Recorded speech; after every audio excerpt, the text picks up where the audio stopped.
So சாயங்கள் அப்படின்னா tie. So நம்மளுக்கு வந்து நம்ம கண்ணுக்கு ஏன் வந்து சில பொருட்கள் வந்து கலராகவும் சிலது வந்து கலர்லெஸ்ஸாகவும் இருக்குது, சிலது வந்து வெள்ளையாக இருக்கும், சிலது வந்து கருப்பாக இருக்கும். ஸோ இது எல்லாமே லைட்டோட இன்ட்ராக்ஷன், ஒளியோட இடையிடுதுன்னு வச்சுக்கோங்களேன். இப்போ நம்மளுக்கு பிளாக்காக ஒரு பொருள் இருக்குது, அனைத்து நிறங்களையும் உறிஞ்சிக்கும்.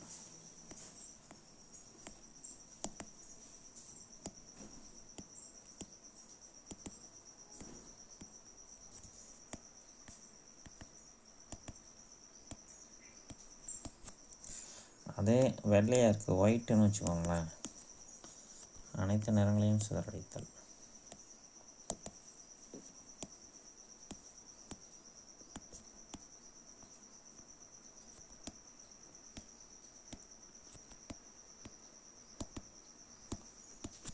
இப்போ நம்மளுக்கு வெள்ளை ஒளி, ஒயிட் லைட் வந்து நம்மளுக்கு 7 வண்ணங்களால் ஆனது. ஸோ அதுதான் நம்ம விப்ஜிஆர்னு சொல்லுவோம்.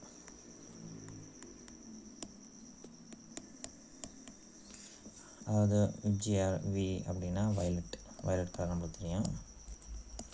இது இண்டிகோனா அந்த ப்ளூ கலர், இது ப்ளூ, இது க்ரீன்னா பச்சை, இது எல்லோ மஞ்சள், இது ஆரஞ்சு, இது ரெட்டு. ஸோ இப்போ இந்த வண்ணங்கள், இந்த நிறங்கள் எல்லாத்துக்குமே பார்த்திங்கன்னா நம்மளுக்கு அலைநீளம் இருக்குது. இந்த அலைநீளத்தை பொறுத்து தான் நம்ம வந்து இந்த நிற வேறுபாடே கண்டுபிடிக்க முடியும். இப்போ இது வந்து பார்த்திங்கன்னா 400 நானோமீட்டர் அந்த ரேஞ்சில் இருந்து இங்கே முடியும் போது 800 நானோமீட்டர். அப்போ இடைப்பட்டது எல்லாமே ஏதாவது ஒரு அலைநீளத்தில் இருக்கும். இங்கே நம்மளுக்கு நிறங்கள் வெறும் 7 தானா, 7ங்கிறது நம்ம பேசிக்காக சொல்கிறது. ஆனால் நம்ம 3 கலரை வச்சு எல்லாத்தையும் உருவாக்கலாம். பட் ஆனால் லட்சக்கணக்கான கோடிக்கணக்கான நிறங்களை உருவாக்க முடியும். அதாவது ரெட்டுனா ரெட்டுலேயே நீங்கள் வந்து ஆயிரக்கணக்கான லட்சக்கணக்கான சிவப்புகளை உருவாக்கலாம். அது அந்த அலைநீளத்தை பொறுத்து தான். இப்போ 800 நானோமீட்டர் இருக்குது, 799.9 ஒரு கலராக இருக்கும், 799.8 வேறு ஒரு கலராக இருக்கும். ஸோ இதுதான் அந்த அலைநீளத்தோட வித்தியாசம்னு வச்சுக்கோங்களேன். ஸோ இதுக்கு வந்து நம்மளுக்கு வந்து கலர் வீல் அப்படின்னு ஒன்று இருக்குது. இந்த கலர் வீல் தான் வந்து நம்மளுக்கு முக்கியமானது. ஸோ அதை வந்து பாருங்கள், அந்த கலர் வீல் நான் காமிக்கிறேன்.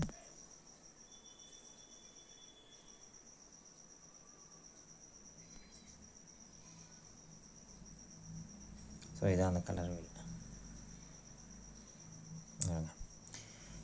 ஸோ அந்த காம்ப்ளிமெண்ட்ரி கலர் ஸ்கீம்னு சொல்லுவாங்க. ஸோ ஒரு பொருள் நம்மளுக்கு எந்த கலரில் தெரியுதோ அதுக்கு ஆப்போசிட் கலரை அது உறிஞ்சிருக்கும். இப்போ உங்கள் கண்ணுக்கு வந்து பச்சை கலரில் இலைகள் தெரியுது அப்படின்னா அது சிவப்பு வண்ணத்தை உறிஞ்சிக்கிச்சுன்னு அர்த்தம். அதே உங்களுக்கு அந்த இளம் பச்சையாக இருக்குதுன்னு வச்சுக்கோங்களேன், அது வயலட் ரெட்டை உறிஞ்சிருக்கும். ஸோ இது இந்த கலர் வீல் இது வந்து ரொம்ப ரொம்ப இம்பார்ட்டன்ட்டு. ஸோ இதை பொறுத்து தான் நம்மளுக்கு வந்து அந்த கலர் வந்து நம்ம டிஃப்ரென்ஷியேட் பண்ண முடியும், வித்தியாசப்படுத்த முடியும். ஸோ அப்போ அது வயலட் கலரில் தெரிஞ்சால் அது எல்லோ கலரில் உறிஞ்சிருக்கு, மஞ்சளை உறிஞ்சிருக்குன்னு அர்த்தம். ஓகேவா? ஸோ இது வந்து கொஞ்சம் இம்பார்ட்டன்ட், அது ஞாபகம் வச்சுக்கோங்க, கலர் வீல். ஓகே, இப்போ நம்ம அப்போ நிறங்கள் வந்து எப்படி உருவாகுது, அதாவது வண்ணங்கள் எப்படி உருவாகுதுன்னு நம்ம இப்போ பார்க்கலாம். ஸோ அது வந்து ஓட்டோவிட் வந்து அப்படிங்கிற ஒரு விஞ்ஞானி தான் முதல்ல இதை சொன்னார்.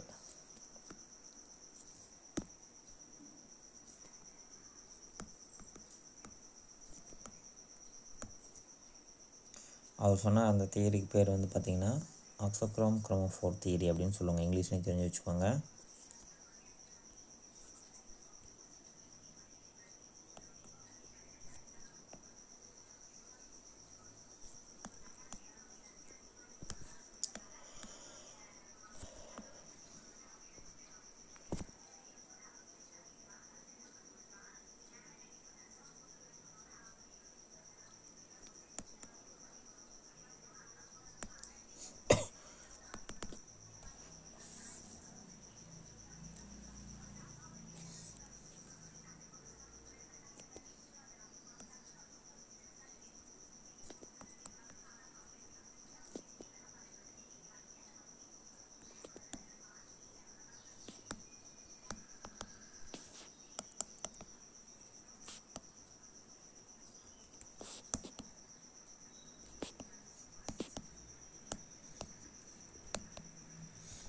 ஸோ ஆக்சோக்ரோம், குரோமோஃபோர்.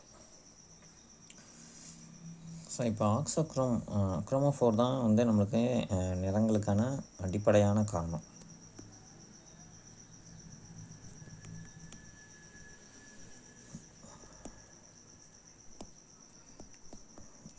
அடிப்படையாக இதுதான் வந்து நிறத்தை உருவாக்குதுன்னு வச்சுக்கோங்களேன். அதாவது ஒரு கரிமச் சேர்மம் வண்ணமாக இருக்கிறதுக்கு காரணம், நிறத்தோடு இருக்கிறதுக்கு காரணம் இரட்டை பிணைப்புகள் கொண்ட வினை செயல் தொகுதிகள்.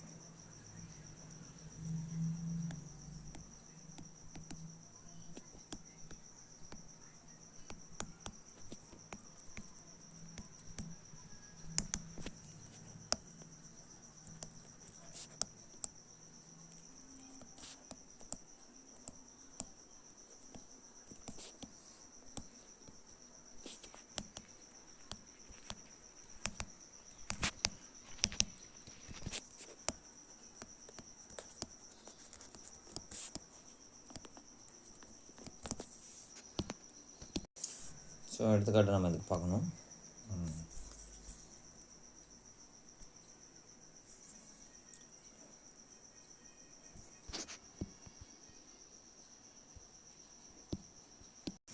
ஸோ எடுத்துக்காட்டுகள் நிறமூட்டிகளுக்கான எடுத்துக்காட்டு.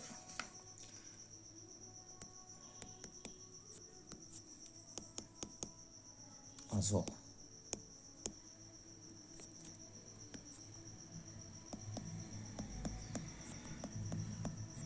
நைட்ரோ,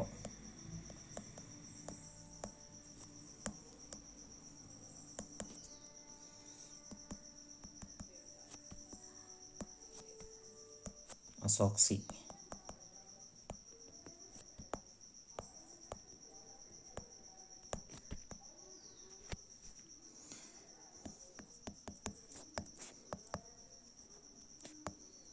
கார்பன்,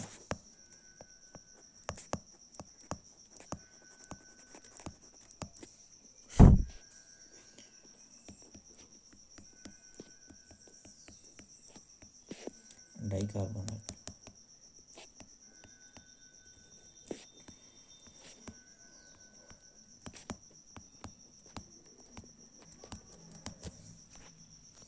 எத்திலீன்,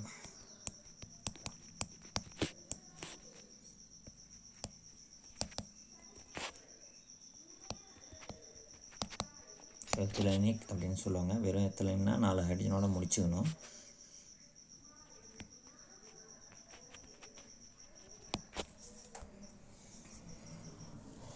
அது வந்து குயினாய்டு.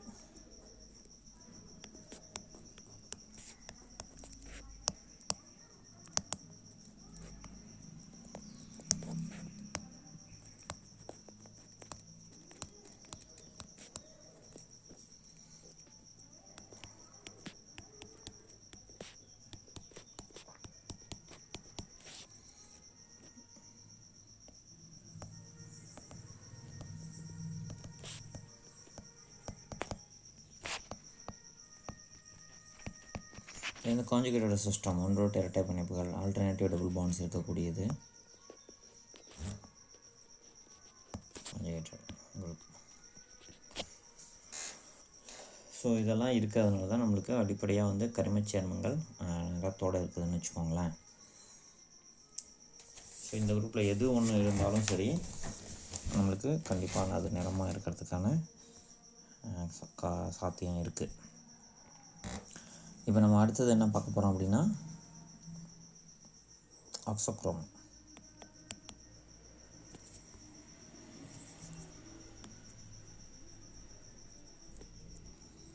நிறம் தாங்கி.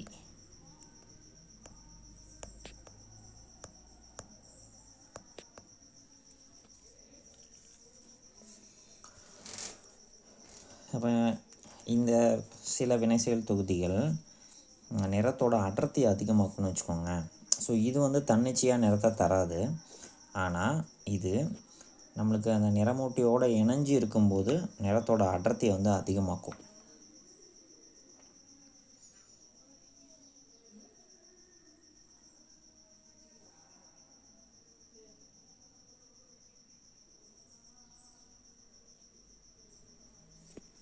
ஸோ எடுத்துக்காட்டு நிறந்தாங்கிகளுக்கு எடுத்துக்காட்டு வந்து நம்மளுக்கு அமில நிறந்தாங்கிகள் இருக்குது.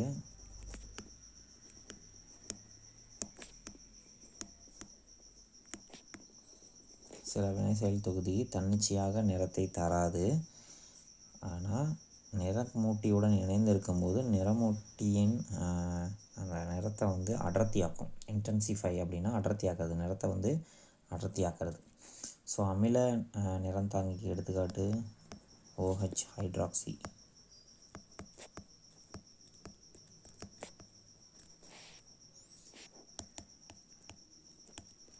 சல்ஃபோனிக்,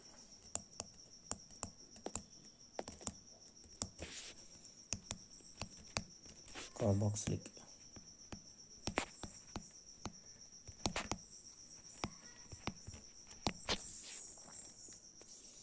அடுத்து நமக்கு கார நிறந்தாங்கிகள்.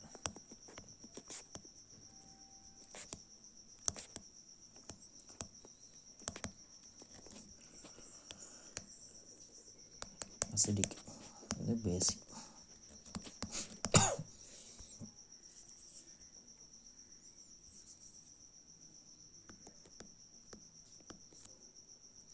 Amino,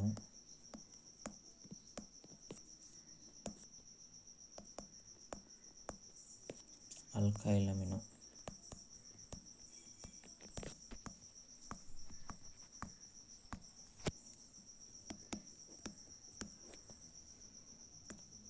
di alkyl.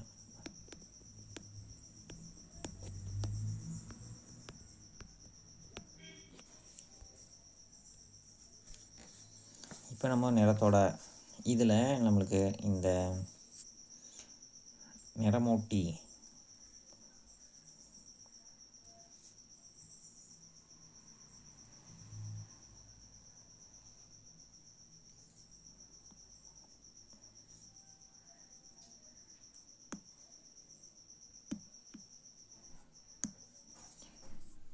குரோமோஜன் அப்படின்னா என்னென்னா நிறமூட்டி ப்ளஸ் கரிமச்சேர்மம். குரோமோஜன்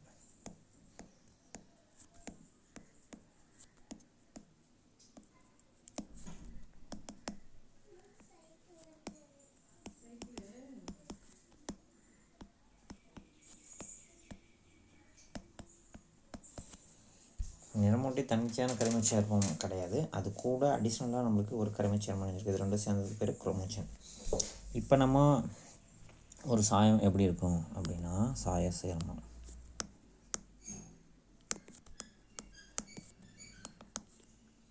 எடுத்துக்காட்டாக பார்க்கலாம்.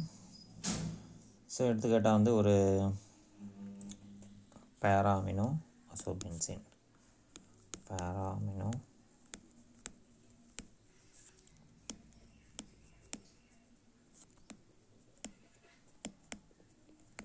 அசோபென்சின்.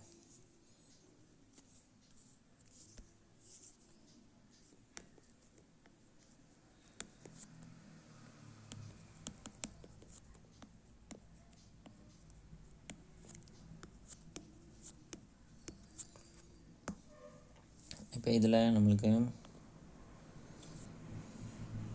இதுதான் வந்து குரோமோஃபோர். நிறமூட்டி.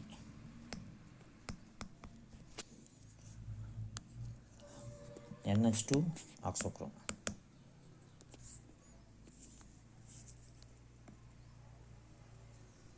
நிறம் தாங்கி.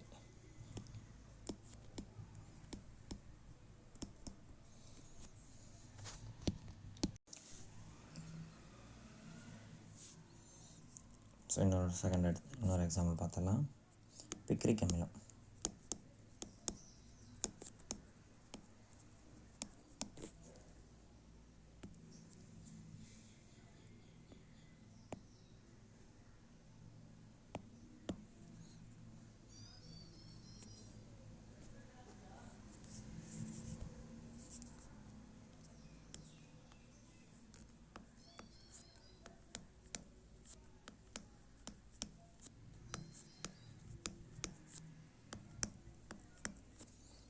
மஞ்சள்.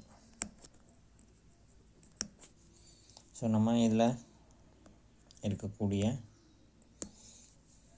ஆக்சோக்ரோம் குரோமோஃபோரை கண்டுபிடிக்கணும். NO2 குரோமோஃபோர்.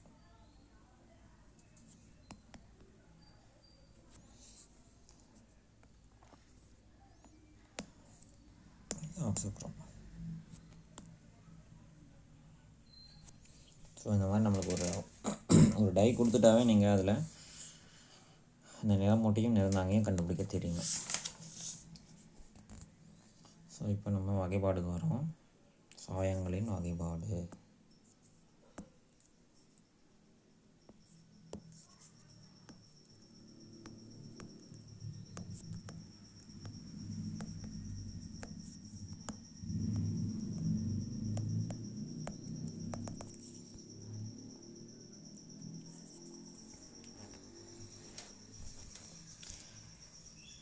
ஸோ ஃபஸ்ட்டு வகைப்பாடு வேதியியல் கட்டமைப்பை பொறுத்து.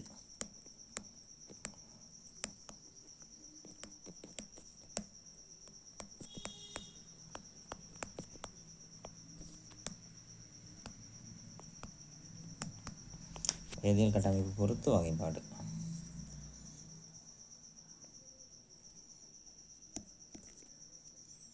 நைட்ரோ மற்றும் நைட்ரசோ சாயம்.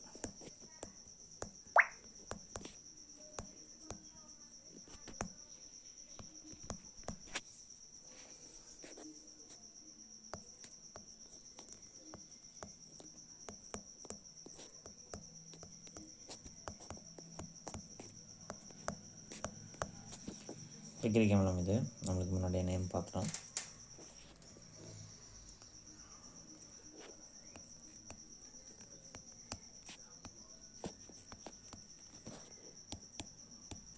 இது நைட்ரஸோ இருக்குது. NO அப்படின்னா நைட்ரஸோ 1 நைட்ரஸோ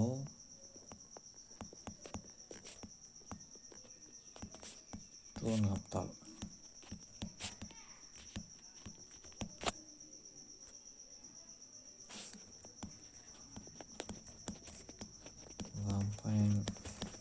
ஒய் இதனுடைய பொது பெயர்னு வச்சுக்கோங்க.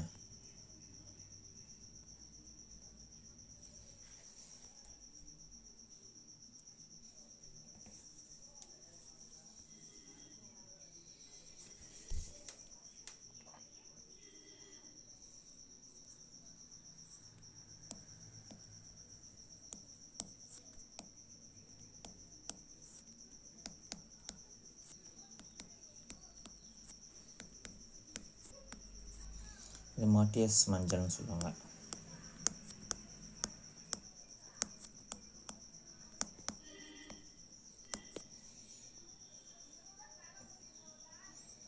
ஸோ இதில் நம்மளுக்கு நைட்ரோ தொகுதி இருக்குது. NO2 இருக்குது.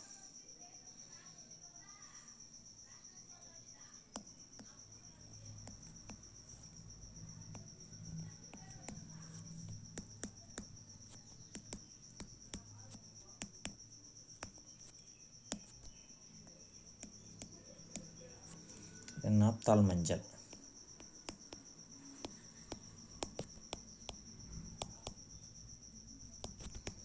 எஸ்.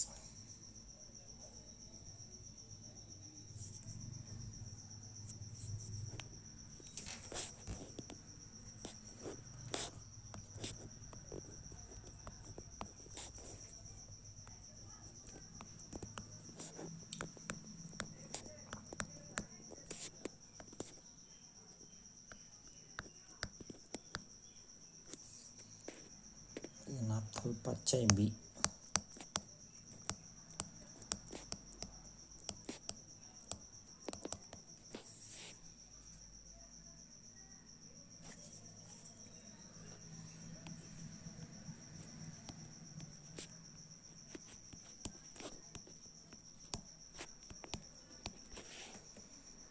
Combine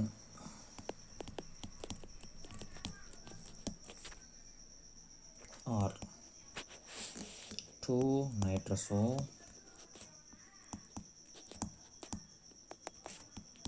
1 naphthol. என்னுடைய பேர். நம்மளுக்கு நைட்ரோ மற்றும் நைட்ரசோ சாயங்கள் மொத்தம் நம்மளுக்கு ஒரு 6 எடுத்துக்காட்டு கொடுத்துருக்கோம்.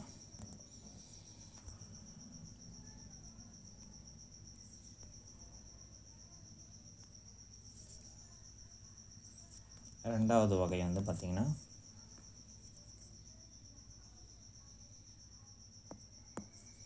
அசோ சாயங்கள்.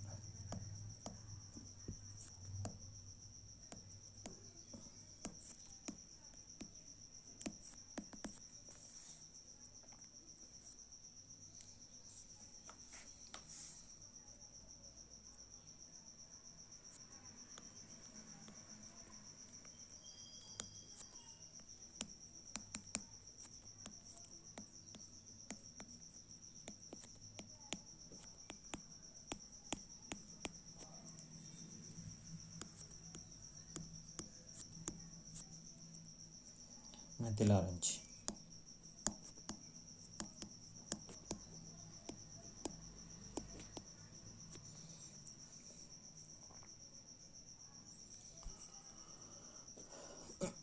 ஸோ இதில் வந்து உங்களுக்கு குரோம் 4 ஆக்சோக்ரோம் அதையுமே தெரிஞ்சுக்கோங்க.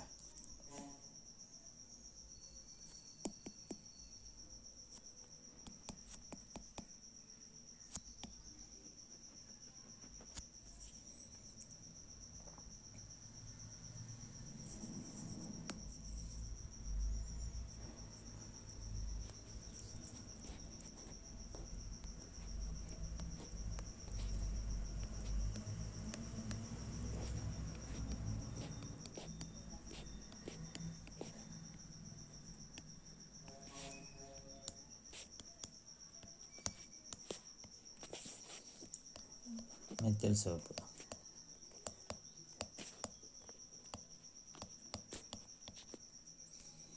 ஸோ இங்கே ஈஸி தான். N டபுள் பாண்ட் N வந்து குரோம் 4, N CH3 ட்வைஸ் வந்து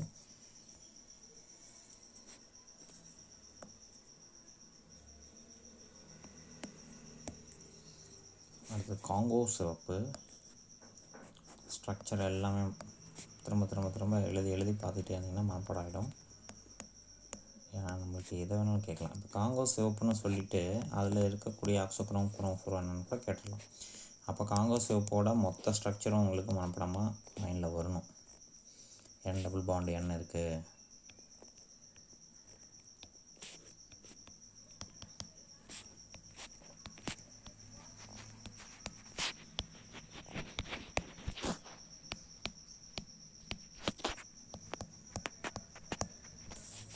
காங்கோ ரெட்டுன்னு சொல்லுங்கள். காங்கோ சிவப்பு.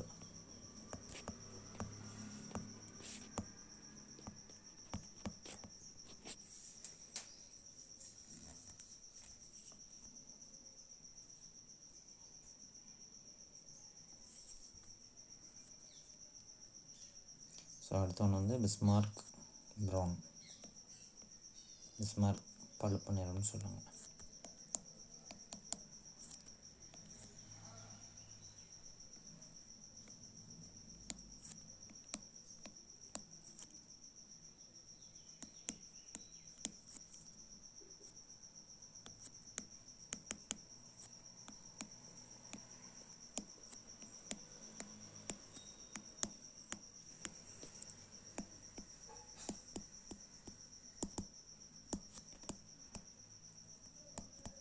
Bismarck bulb.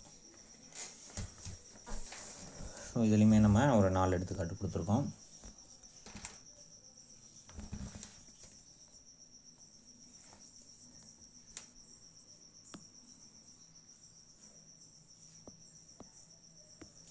மூணாவது வகை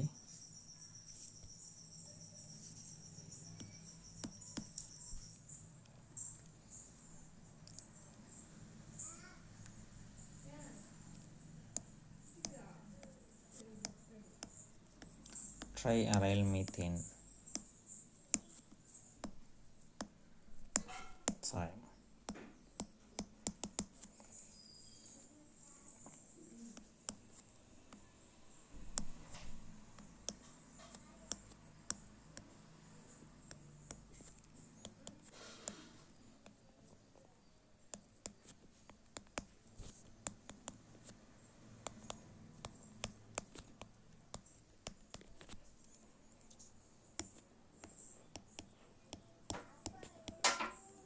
ஸோ மாலசைட் பச்சை.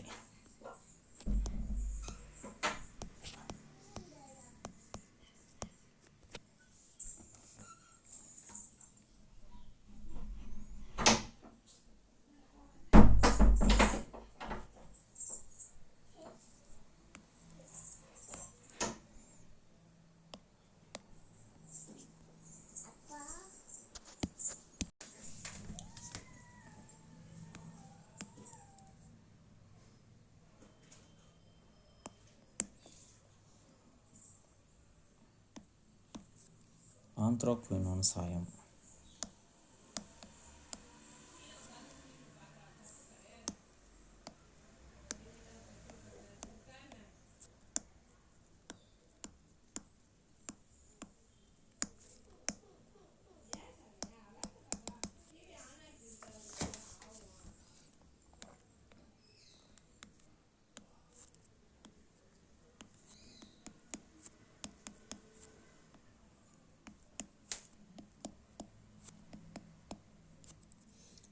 இதனோட பேர் வந்து அலிசரின். ஸோ இதை நீங்கள் என்ன கிளியராக புரிஞ்சுக்கணும் அப்படின்னா, டபுள் பாண்ட் இப்படி இருக்கும். ஸோ இப்போ நம்மளுக்கு குயினாய்டு அமைப்பு இதில் இருக்குது. ஸோ இது வந்து குயினாய்டு அமைப்பு. அங்கே போய் நீங்கள் டவுட் இருந்தால் அங்கே போய் பாருங்கள் எப்படி இருக்கும் குயினாய்டு. முன்னாடி நம்ம கொடுத்துருந்தோம் பாருங்கள் வினை செலுத்து பற்றி. இதுதான் குயினாய்டு. அப்போ இதுதான் வந்து நம்மளுக்கு குரோமோஃபோர்.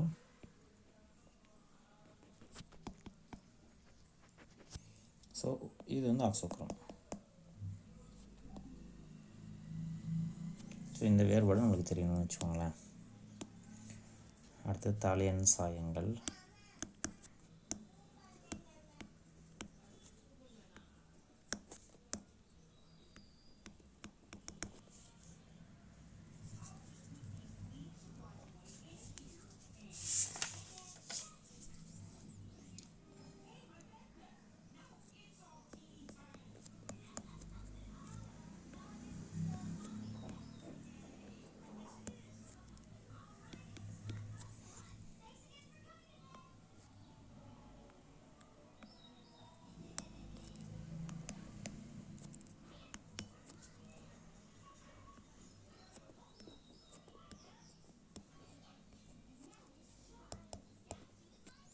ஃப்ளோரசன்.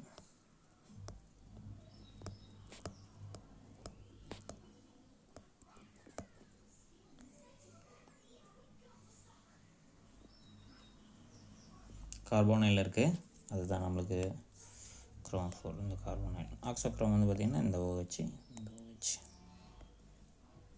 குரோமோஃபோர், ஆக்சோக்ரோம். ஸோ ஒரு எடுத்துக்காட்டு அதானா அப்படின்னா இல்லை, இன்னொரு எடுத்துக்காட்டு கூட இருக்குது.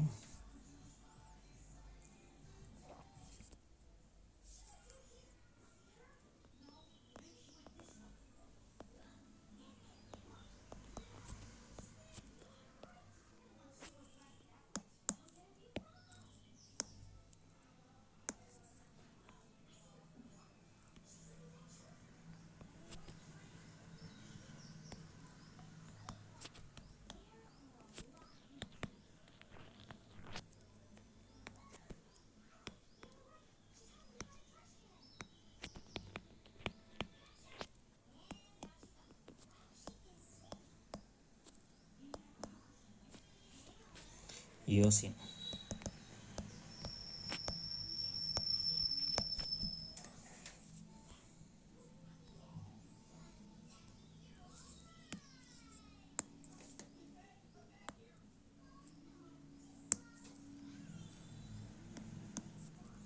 இண்டிகோசைன்.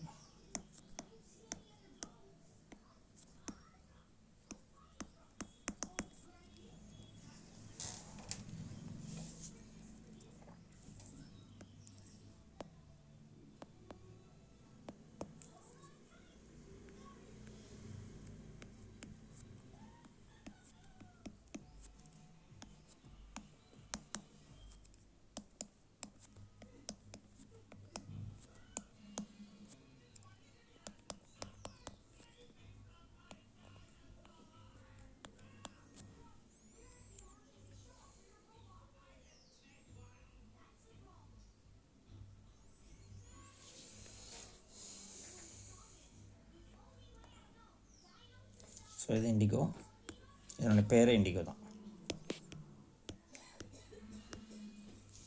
இதில் இன்னொரு எடுத்துக்காட்டும் இருக்குது.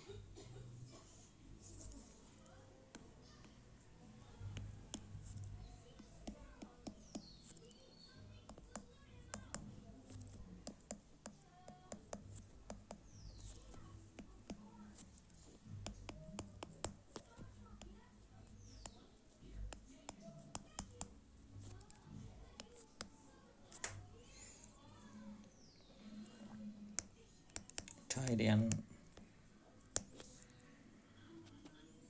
நீளம்.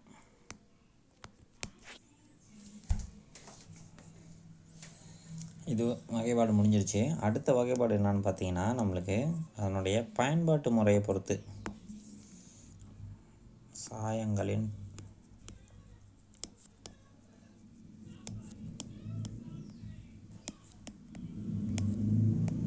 பயன்பாட்டு வகைப்பாடு. அதில் வந்து ஃபஸ்ட்டு வர்றது வந்து பார்த்திங்கன்னா நேரடி சாயங்கள்.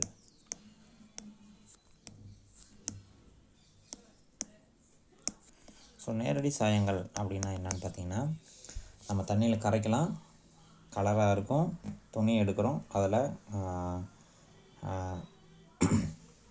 துணி வந்து அந்த சாயம் இருக்கக்கூடிய அந்த தொட்டியில் வந்து நம்ம மூழ்க வச்சுட்டு எடுத்து காய வச்சிட்டோம்னா அவ்வளோதான், சாயம் ஏறிக்கும் நேரடியாக. ஸோ ரொம்ப எளிமையானதாக இருக்குது இது, இந்த நேரடி சாயங்கள். ஸோ எந்த ஸ்டெப்ஸும் தேவையில்லை. ஆனால் அது வந்து தண்ணியில் வெறும் தண்ணியில் கரைச்சோம்னா ஒட்டிக்குமானா இல்லை, தண்ணி வந்து கொதிக்க வைக்கணும். அந்த சாயத்தோட வெப்ப கரைசல்னு சொல்லுவாங்க, ஹாட் அக்வஸ் சொல்யூஷன். ஸோ இது வந்து இதுதான் ரொம்ப எளிமையான சாயமாக நம்ம சொல்ல முடியும். வேறு எந்த ஸ்டெப்ஸும் சொல்ல தேவையில்லை.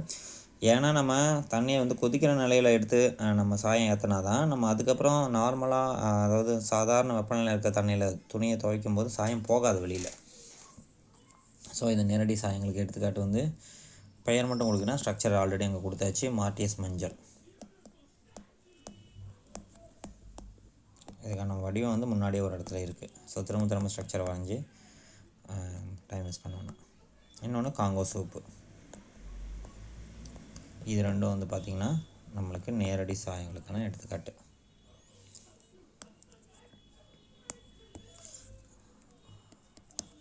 அடுத்து வந்து பார்த்திங்கன்னா அமில சாயம்.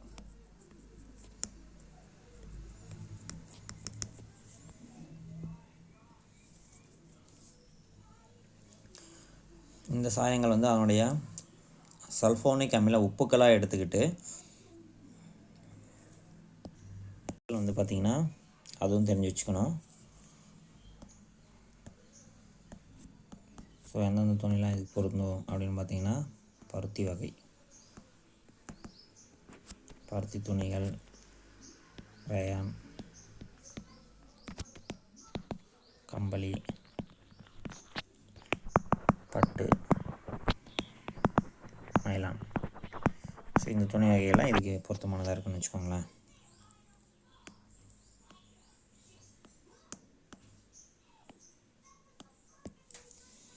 அமில சாயங்களுக்கு அதனுடைய அமில சாயங்கிறது அதனுடைய சல்ஃபோனிக் அமில உப்புக்களாக எடுத்துக்கணும்.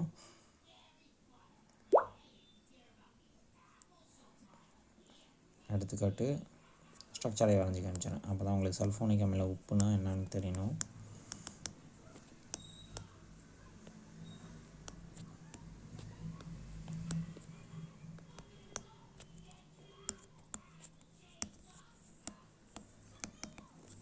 அதுதான் சல்ஃபோனிக் அமில உப்பு. அசோசாயம் தான் இது, ஆரஞ்சு 1.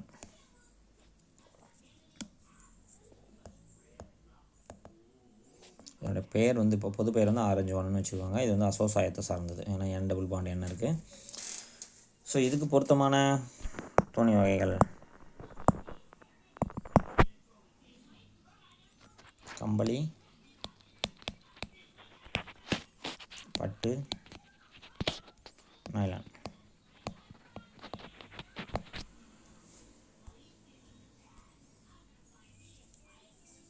அடுத்து கார சாயங்கள்.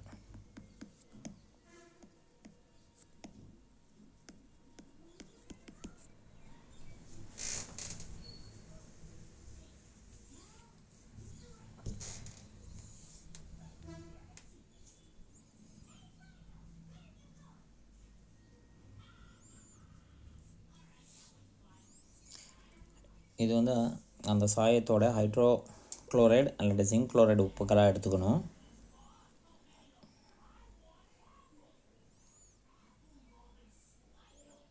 இது எப்படி நம்ம சொல்லலாம், ஒரு எடுத்துக்காட்டாக சொல்கிறேன் பாருங்களேன். அனிலின் மஞ்சள் இதுக்கு எடுத்துக்காட்டாக சொல்லலாம்.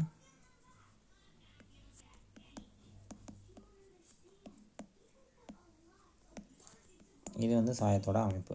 ஸோ இது வந்து தண்ணியில் கரையாது, ஈஸியாக வந்து நம்மளால் சாயமாற்ற முடியாது. இதை நம்ம ஹைட்ரோக்ளோரிக் அமிலத்து கூட சேர்த்தோம், HCl கூட சேர்த்தோம்னா என்ன நடக்கும் அப்படின்னு பார்த்தீங்கன்னா, அதனுடைய ஹைட்ரோக்ளோரைடு உப்பாக மாறும். எப்படின்னா இது H+ஆகவும் Cl- ஆகவும் பிரியும். அப்போ இது NH3+ மாறும். அந்த ஒரு H+ இந்த நைட்ரஜன் கூட போய் சேர்ந்துட்டு இதுதான் ஹைட்ரோக்ளோரைடு உப்பு. இப்போ இது வந்து நம்மளுக்கு இந்த ப்ளஸ் சார்ஜ் நேர்மின் சுமை வந்து துணியில் இருக்கக்கூடிய எதிர்மின் அயனியை கூட போய் ஒட்டிக்கும். ஸோ அப்போ ஈஸியாக நம்மளுக்கு நிறம் ஏறிக்கும்னு வச்சுக்கோங்களேன். ஸோ இதுக்கு பொருத்தமான துணி வகைகள் பார்த்திங்கன்னா நைலான், பாலிஸ்டர்.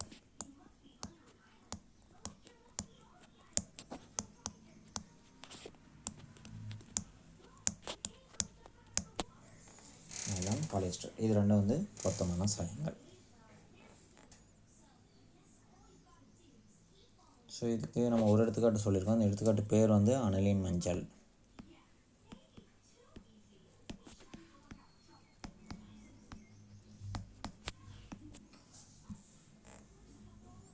ஸோ இன்னும் எடுத்துக்காட்டு இருக்குது இந்த கார சாயத்துக்கு. மாலசைட் பச்சை கூட கார சாயத்துக்கு ஒரு எடுத்துக்காட்டு தான். மாலசைட் பச்சை மெஜந்தான்னு வருவாங்க.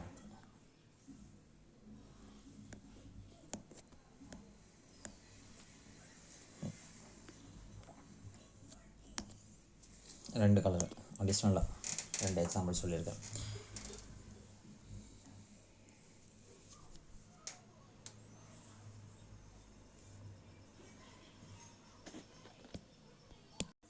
ஸோ அடுத்தது வந்து பார்த்திங்கன்னா மாடர்ன் டை அப்படின்னு சொல்லுவாங்க, இணைப்பு சாயங்கள்.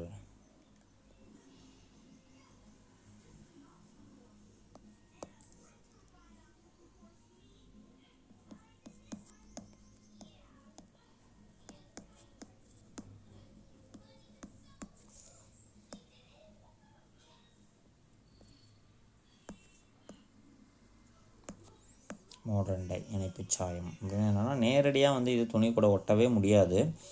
இது கூட நம்ம ஒரு இணைப்பு சேர்மம் உப்புக்களா அல்ல அலுமினியம், குரோமியம் இந்த மாதிரி உப்புக்களை சேர்த்து தான் நம்ம சாயம் மாற்ற முடியும். ஸோ நேரடியாக இதை பயன்படுத்தவே முடியாது. இது வந்து துணி கூட எந்த பிணைப்பும் நேரடியாக ஏற்படுத்தாது. இப்போ அலுசிரின் ஒரு எடுத்துக்காட்டாக சொல்லலாம்.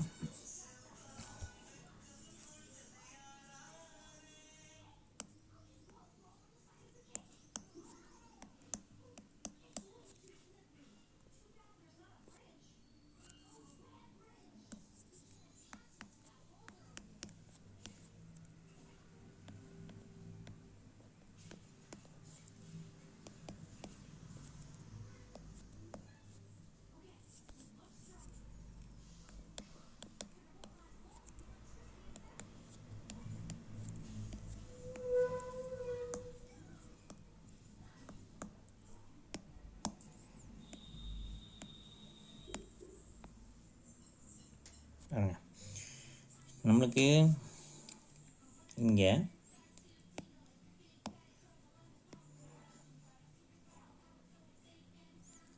இதுதான் இந்த இணைப்பு சேர்மம்.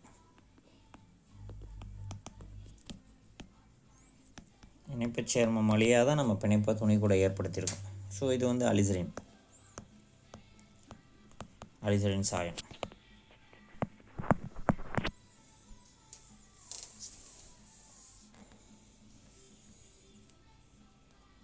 ஸோ இப்போ வந்து இது ஆல்ரெடி அலிசரின் வந்து ஆல்ரெடி அதுக்குன்னு ஒரு நிறம் இருக்கும். ஆனால் துணி கூட பிணைப்பை ஏற்படுத்தாது. நீங்கள் இப்போ அலிசரின் வந்து நல்லா கொதிக்கிற அலிசரின் சாயத்தை கூட ஏதோ ஒரு துணி நீங்கள் நினச்சி எடுக்கிறீங்க, சாயம் ஏறாது, ஒட்டவே ஒட்டாது.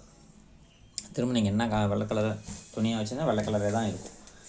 இப்போ அதே நீங்கள் அந்த அலிசரின் சேர்மத்து கூட இந்த அலுமினியம் குளோரைடு இல்லை அலுமினியம் ஆக்சைடு, குரோமியம் ஆக்சைடு, இந்த குரோமியம் உப்புக்கள் இந்த மாதிரி ஏதோ ஒரு உப்பை சேர்த்து அந்த கொதிநிலை கரைசல் கூட இப்போ நீங்கள் துணியை நினச்சி எடுத்திங்கன்னா உங்களுக்கு நிறம் கிடைக்கும். இப்போ வித்தியாசம் தெரிஞ்சிருக்கும்னு நினைக்கிறேன். ஸோ இதுக்கு அடிஷ்னலாக என்னென்னா இதான நிறம் வந்து வேறுபடுதுங்கிறாங்க. இந்த அலிசரின் அலுமினியத்து கூட இருந்தால் ஒரு நிறம் பாருங்கள், அலிசரின் ப்ளஸ் Al3+ கூட இருந்தால் நம்மளுக்கு இளஞ்சிவப்பு. இதே அலிசரின்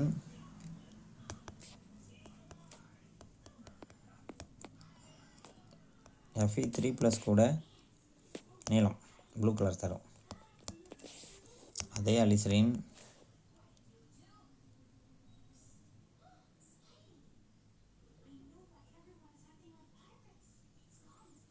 குரோமியம் 3+ சிவப்பு. இது வந்து கருவுதா.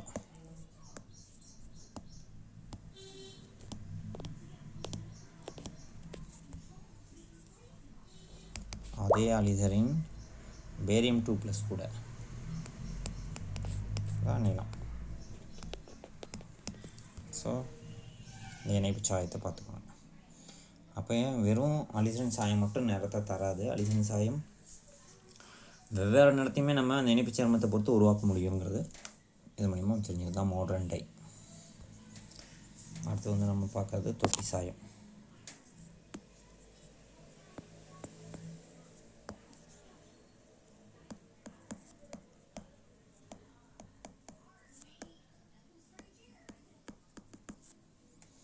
ஸோ தொட்டி சாயம் வந்து நேரடியாக இதுவுமே வந்து பார்த்திங்கன்னா நேரடியாக நிறம் ஏறாது. ஸோ இப்போ என்ன பண்ணுறாங்கன்னா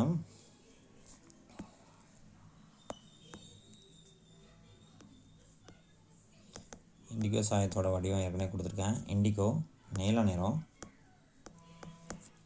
நீரில் கரையாது. நீரில் கரையாட்டியே என்ன ஆகாது, நம்மளுக்கு நீரில் கரையாது அப்படின்னாவே அது வழக்கமாக வந்து நிறம் ஏற்ற முடியாது, துணி கூட ஒட்டவே ஒட்டாது.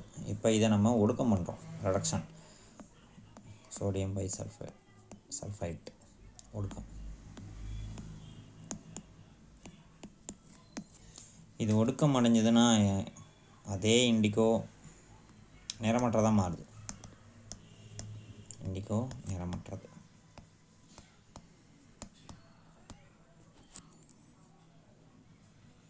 ஆனால் நீல் கரையும்.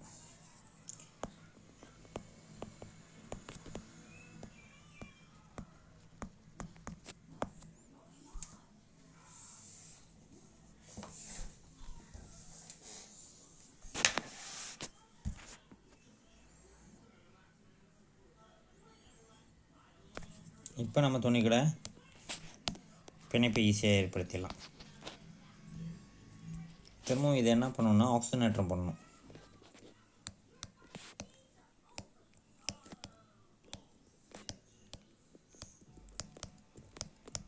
அதை உலர்த்தணும். நீல நேர துணி, இப்போ துணி வந்து சாயம் ஏறிடுச்சு, நீல நேரம் வந்துடுச்சு. ஏன்னா நம்மளுக்கு திரும்ப ஆக்சிஜனேற்றம் அடைஞ்சிச்சுன்னா இந்த இண்டிகோ ஸ்ட்ரக்சர் திரும்ப வந்துருச்சுன்னு வச்சுக்கோங்களேன். ஸோ இது தொட்டி சாயம்.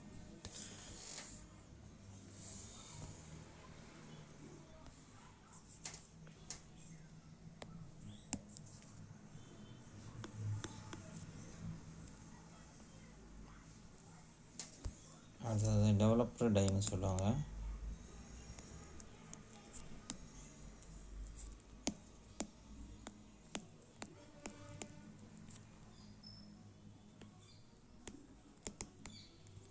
நேரடி உற்பத்தி சாயம். ஸோ இந்த சாயத்தை வந்து என்ன பண்ணோம்னா சேர்மம் ஆல்ரெடியாக செஞ்சதாக எடுத்துக்காத நம்ம துணியை எடுத்துக்கிட்டு அது கூடயே நம்ம இதை வேதிவினை மூலயமா அந்த சாயத்தை அங்கே உருவாக்கி அப்படியே நம்ம துணி கூட பிணைப்பை ஏற்படுத்தி வைக்கிறோம். அதுக்கு பேர் தான் இன்கிரைன் டை ஆர் டெவலப்டு டைன்னு சொல்லுவாங்க. Directly synthesised on the fabric. ஓகேவா. நேரடியாக நம்ம துணி மீதியே இந்த சாயத்தை உற்பத்தி செஞ்சு ஒட்ட வச்சிடுறோம். ஸோ இதுவும் அசோ சாயங்கள் தான் இதுக்கான எடுத்துக்காட்டு. இது எப்படி சொல்லலாம் அப்படின்னா, இப்போ பாருங்களேன்,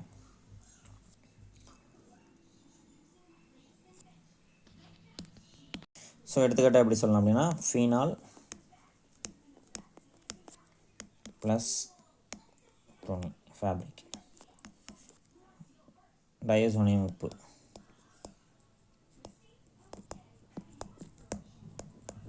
நம்ம வெப்பப்படுத்துகிறோம், நிறமேறிய துணி. அதான் உங்களுக்கு புரிஞ்சிருக்குன்னு நினைக்கிறேன். யூஸ்வலாக ஃபீனாலும் ப்ளஸ் டயசோனியம் உப்பும் நம்மளுக்கு அசோ சாயத்தை தரும். உங்களுக்கு தயாரிப்பு முறை பின்னாடி தனி வீடியோவை பார்த்துக்கலாம். அசோ சாயம் இது தனி வினையாக நம்ம செஞ்சு அசோ சாயத்தை உருவாக்கலாம். ஆனால் நம்ம என்ன பண்ணியிருக்கோம், அதே அசோ சாயத்தை துணி மேலேயே அந்த வினையை செஞ்சு துணி கூட ஈஸியாக பிணைப்பை ஏற்படுத்திட்டோம். ஸோ அதனால தான் இது நேரடி உற்பத்தி சாயம், டெவலப்டு டை அப்படின்னு சொல்கிறோம். கடைசியாக 7வது வந்து பார்த்திங்கன்னா கூழ்ம சாயம். சாயம் வந்து கூழ்ம நிலையில் எடுத்துக்கணும்னு வச்சுக்கோங்களேன். ஏன்னா nylon, polyester, orlon, nylon, polyester, orlon, cellulose acetate. So எல்லாத்துக்குமே எக்ஸாம்பிள் எக்ஸஸாக தான் கொடுத்துட்ருக்கேன். ஒரு எக்ஸாம்பிள் 2 எக்ஸாம்பிளோட போகலை.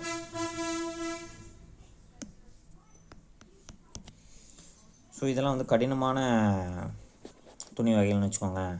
அதனால் ஈஸியாக சாயம் ஏறாது.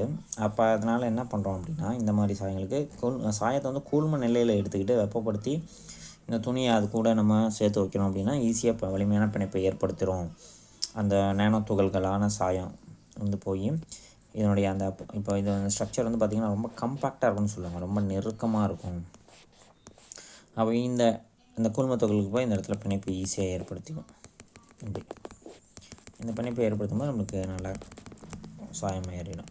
ஸோ துணி வந்து கலர்ஃபுல்லாக இருக்கும். ஓகே. ஸோ இதுக்கு நம்ம எடுத்துக்காட்டு வந்து எடுத்துக்காட்டு துணி வகைகள் சொல்லியாச்சு. ஸோ இதுக்கு வந்து எடுத்துக்காட்டு ஆந்த்ரோக்வினோன் சாயம். ஆந்த்ரோக்வினோன் ஸ்ட்ரக்சர் ஆல்ரெடி கொடுத்துருக்கேன். ஆந்த்ரோக்வினோன் சாயத்தை இந்த முறையில் தான் நம்ம சாயம் ஊற்றணும். ஸோ இன்னொரு நம்ம வகைப்பாடு ஃபுல்லாக பார்த்துட்டோம். தயாரிப்பு தனி வீடியோவை நம்ம பார்த்துக்கலாம்.